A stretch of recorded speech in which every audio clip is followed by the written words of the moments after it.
evening, ladies and gentlemen. How is it going? Coming to you through voice recording. I'm going to show you today how to make those fantastic, delicious Emirati pancakes that I'm cooking for the first time.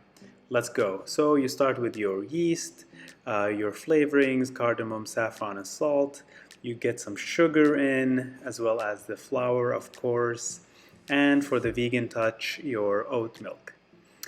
All right, and what you want to get is this viscosity of the dough. You let it wait for 30 minutes and you get to this consistency, and then you start pouring. And I'm gonna be honest here, it was more of a trial and error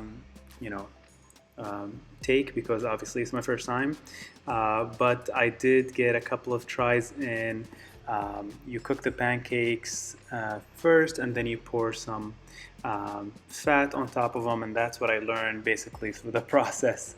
But you end up with something like this, and you can also go expert level like I did. But this is about it. It's a short video today. Hope you enjoy those delicious Emirati pancakes. Let me know if you try them, and I'll see you guys on the next video.